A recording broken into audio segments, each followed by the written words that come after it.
మాకు రోడ్డు పోపించిండు, నల్లలు ఇంటింటికి నల్ల లేపించిండు, మాకు మంచులు లేకుండా నల్ల లేపించిండు. బయటికి మనుషులు కాలువ ఉన్నంత కాలువ వచ్చేది, మాకు ఇప్పుడు కాలువ చీరలో కాలువ వస్తలేవు బంద్ అయినాయి. ఇప్పుడు నీకు 25,000 వస్తుందా నెలకు? వస్తానే లేవా, నా భర్త కాలు లేవు, వస్తానే లేవా, పింఛన్ వస్తలేవు, పెట్టుకున్నా వస్తలేవు, పింఛన్లు వస్తలేవు. రేపు రాపో ఎల్లుండి రాపో అంటారు కాయగాలు పట్టుకొని పోతే. దయాకర్ ఉన్నప్పుడు మంచి పనులు చేసిందా? మంచి పని ఇంటికి వచ్చి మంచి పనులు చేసాడు మాకు. డబుల్ బెడ్రూమ్ వచ్చినాయా? వచ్చినాయి, వచ్చేటోళ్ళకి వచ్చినాయి, మాకు బరాబరే వచ్చినాయి. దయాకర్ ఉన్నాడు, ఆయన దండం, ఆయన ఉన్నప్పుడే మాకు వచ్చినాయి కళ్యాణ లక్ష్మి. ఇప్పుడు ఇంత మంది పెళ్లిళ్ళు అయినాయి, ఎవరికన్నా వచ్చినాయో మీరు ఇంపిరే మీ ఇంట్లో మాకు సేవలతోటి. కేసీఆర్ అల్లగా ఈనాన్ని తీసుకొచ్చినా వస్తాడు ఈసారి, ఎందుకని ఆయన చేసిన మంచి పనులు. ఇప్పుడు ఏం చేసిండమ్మా మంచి పనులు? మీరు మంచి పనులు అంటే కాళేశ్వరం కాడ అట్లున్నది, అది కట్టిండా. ఇందిరా మిల్లులు వచ్చినాయా వాళ్ళకు? మీ వాడకు కేసీఆర్ ఇండ్లు ఇందిరా మిల్లు ఎక్కడి ఇచ్చిండా?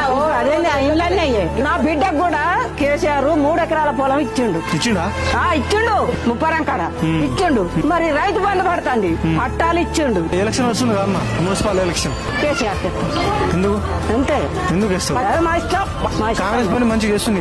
గి రోడ్లు పోసిందా, గెలిచి గి రోడ్లు గక్కడెక్కడియో గిక్కడెక్కడియో తండాల పోయి చూడిపో, నున్నగా ఇగో ఇట్లా రోడ్లు, గి రోడ్లు గిట్లనా నీళ్ళు ఆగుతాయి, బొందలు. తొర్రూరు పట్టణాల మొత్తం డెవలప్మెంట్ దయనీయ చేసినాయి. సీసీ రోడ్స్ గానీ, చెరువు గానీ, పార్కులు గానీ, బ్యూటిఫికేషన్ గానీ, మార్కెట్ యార్డ్ గానీ, డ్రైనేజ్ గానీ, మన డివైడర్స్ గానీ, స్ట్రీట్ లైట్స్ గానీ, ఒక్కటని కాదు చెప్పుకోవడానికి కొన్ని వందలు ఉన్నాయి.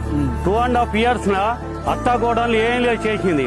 వాళ్ళు చేసింది అలా ఎంతసేపు ఆడ వాళ్ళకి ఆదాయ మార్గాలు ఉండే మార్గాలు చూసుకుని వాళ్ళు నింపుకుంటూ తప్ప గానీ ప్రజలకు కింద సేవ చేద్దాం, ఓ రోడ్లు వేద్దాం, డ్రైనేజ్ చేద్దాం అని చెప్పేసి దయనే చేసినాయి. మన ఎలక్షన్ కోడ్ వచ్చినప్పుడు 3వ 4వ వార్డులు వచ్చేసి వాషింగ్ మిషన్లు ఉన్నాయి రజకులకు. ఖాళీ కరెంటు వాళ్ళు కలెక్షన్ ఇవ్వడానికి కూడా 2.5 years అయితే చేయట్లేదు.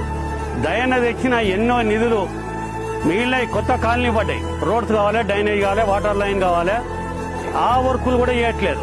టీఆర్ఎస్ గెలిచినప్పుడు ఆయనే పని చేసిండు. రోడ్లు పోపించిండు, రోడ్లు వేపించిండు, నల్లలు వేపించిండు, ట్యాంకులు కట్టించిండు, కాలువలు కట్టించిండు, ఎస్ఆర్ఎస్ఆర్ కాలువలు తెప్పించిండు. ఆయన పని చేస్తాను కాబట్టి ఆయన గెలిపించాలని మా కోరిక. డబుల్ బెడ్రూమ్ వచ్చినది అందరికి వచ్చినాయి.